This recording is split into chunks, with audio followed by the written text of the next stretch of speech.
Saudara, malam hari ini Timnas Indonesia akan menghadapi Malaysia di laga terakhir penyisihan Grup A Piala AFF U23. Rivalitas Indonesia dan Malaysia ini selalu menghadirkan pertarungan yang sengit dan syarat akan gengsi di antara dua negara serumpun ini. Di Grup A, Indonesia saat ini masih memimpin klasemen dengan 6 poin. Sementara Malaysia berada di peringkat ketiga dengan 3 poin. Untuk lolos ke babak semifinal, Malaysia harus menang malam hari ini lawan Indonesia. Sedangkan untuk Timnas hanya butuh hasil seri untuk dapat lolos. Namun sebagai tuan rumah tentu Garuda Muda akan berupaya meraih 3 poin atas Malaysia untuk menjaga gengsi sekaligus memperbaiki rekor pertemuan yang selama ini jarang menang lawan Malaysia. Rivalitas Timnas dan Malaysia telah berlangsung lama. Derby Melayu ini selalu dinanti para penggemar sepak bola. Pendukung Timnas pun sering menyebut boleh kalah dari negara lain asal jangan dari Malaysia. Begitu juga sebaliknya. Lalu bagaimana dengan kans malam hari ini? Mampukah Garuda Muda menaklukkan Harimau Muda Malaya? Kita ulas bersama pengamat sepak bola Roni Panggamanan. Selamat malam, Bung Ropan. Selamat malam, Audrey. Iya, Bung Ropan, nih langsung aja ya kita melihat ya. Kalau kita melihat dari grafis di sini kan, ini kalau melihat ini banyak pada saat pertemuan Indonesia dan Malaysia ini rata-rata banyak pertemuan Malaysia yang kemudian menang ya dari Indonesia, Bung Ropan ya. Tapi kalau malam hari ini melihat performa 2 kali sebelumnya di Timnas lawan Brunei dan juga Filipina seperti apa kansnya? Ya, tentunya kita harus mengabaikan statistik ini kan hanya di atas angka-angka di atas kertas aja ya. Sekarang situasi dan kondisi berbeda. Kita sedang bagusnya dan kita tidak pernah kebobolan. Dari 2 pertandingan kan memasukkan 9, kemasukan 0, tidak ada. Tetapi pertandingan melawan Brunei itu akan nantinya hilang. Kita akan dihitung dengan pertandingan Filipina dan Malaysia. Kalau bicara pertandingan malam ini, saya pikir kan ini hidup mati bukan buat Malaysia juga. Tetapi buat kita juga. Kita tidak boleh kalah lebih dari 1-0 ya buat lawan Malaysia. Malaysia pun tidak boleh bermain imbang. Jadi mereka memilih itu harus menang atau mereka pulang sama sekali kalah. Itu untuk Malaysia karena di peringkat ketiga ya, Karena mereka di peringkat ketiga. Dan mereka harus bisa, kalau bisa ingin aman, mereka harus bisa menang dengan 2-0. Itu enak buat mereka untuk menyingkirkan Indonesia. Makanya ini tidak boleh main-main buat kita.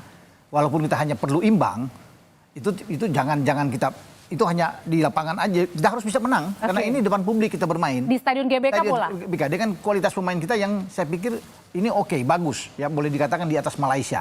Tapi tetap pertandingan ini harus fokus, anak-anak harus konsentrasi untuk meraih 3 poin itu. Dan saya yakin kita bisa mendapatkan itu. Oke, nah tapi kalau misalnya dilihat sendiri, Bung, kalau misalnya pertandingan malam hari ini, oke, kita harus minimal seri ya. Tapi kalau dilihat, memang ini juga merupakan pertarungan gengsi juga ya, Bung ya, melawan Malaysia. Ya ini kan sebuah rivalitas yang tinggi. Apalagi kita pada 2 tahun lalu di ajang yang sama, U23 juga di Thailand, kita di fase grup kalah. Ya, gol Ramadan Sananta kemudian dibalas oleh 2 gol dari pemain pengganti Virgus Tirne. Yang pada malam ini Virgus Tirne akan bermain bersama dengan tim U23 Malaysia. Tidak main-main. Jadi sebagai rivalitas yang tinggi, tentunya kita harus bisa membalas kekalahan itu. Dan inilah kesempatan di saat kita bermain di GBK, didukung penuh oleh supporter kita. Dan sekarang ada pelatih yang berlainan dengan Gerard van den Berg tentunya. Dan anak-anak termotivasi untuk bisa memenangkan pertandingan. Dan waktunya saat ini untuk bisa mengalahkan Malaysia. Dan pasti Malaysia akan juga ketar-ketir melawan kita. Ya, mereka tahu bahwa sulit untuk bisa menghadapi kita, untuk mengalahkan kita. Mereka akan berusaha untuk coba melakukan yang terbaik menghadapi tim Indonesia. Nah, sebenarnya pertandingan malam hari ini juga menjadi adu strategi ya, Bung ya. 2 pelatih antara Gerard van den Berg dengan Navouzi Zain. Nah, tapi kita simak dulu ya pernyataan dari kedua pelatih. Yeah, I think every game is important and also against Malaysia is important. But I think they had a good team, very good team, and I think they have a lot of good players. So I think we have to try to win that game again. But I think that we are prepare ourselves well, and we know that Malaysia is a really strong team. But we will make a battle of it and try to win. Yang penting kekuatan mental dan serta keyakinan diri yang tinggi lah kita yang perlu kita extra effort untuk malam esok. Itu yang lebih penting. Kita tahu di hadapan fans sendiri Indonesia begitu garang, begitu kuat sekali. Jadi kita perlu bersedia menghadapi segala serangan daripada Indonesia dan juga memperkemaskan kita punya bahagian serangan kita untuk menjadikan gol. Kita tahu kita perlukan kemenangan malam esok untuk ke pusingan yang seterusnya, insyaAllah.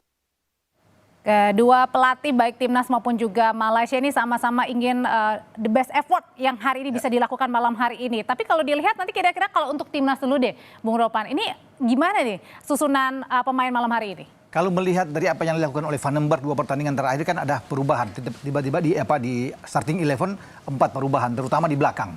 Ya hanya meninggalkan seorang Donny Tree di kiri, tapi 3 kemudian digantikan. Kalau di awal kan ada Maulana, kemudian ada Ferrari, ada Brandon Shenoman, tapi setelah melawan Filipina di pertandingan kedua itu ada pergantian, ada Kadek Arel masuk, ada Buffon juga ikut masuk, Kakang Rudianto di belakang ya.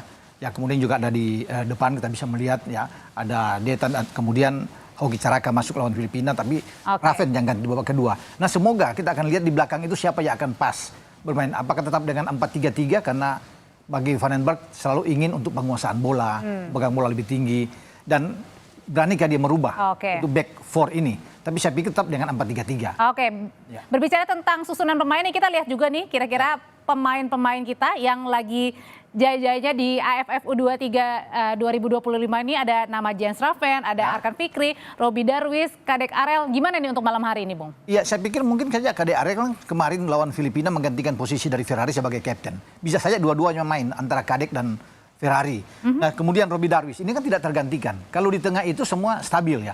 Baik dalam pertandingan melawan Brunei dan Filipina.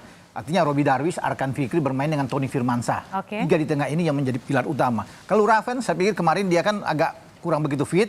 Masuk di babak kedua menggantikan Hoki. Dan saat ini ketika dia bugar, dia akan main dari pertama. Ya. Oh langsung ya? Langsung bisa main dari pertama saya pikir. Ya. Dia sudah 6 gol, buat 6 gol sejauh ini melawan Brunei. Tapi ini kesempatan buat dia untuk bisa membuktikan, untuk bisa menjebol gawang Malaysia. Langsung mudah-mudahan di menit-menit awal nih. Betul.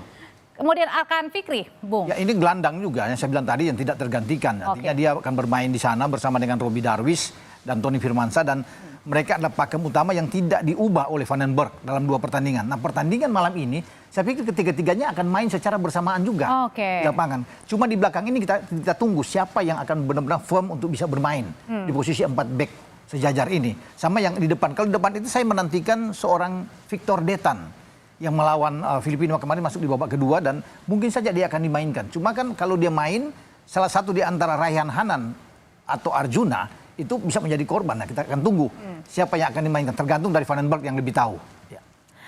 Oke, kemudian kita simak juga ini berikutnya begitu ya.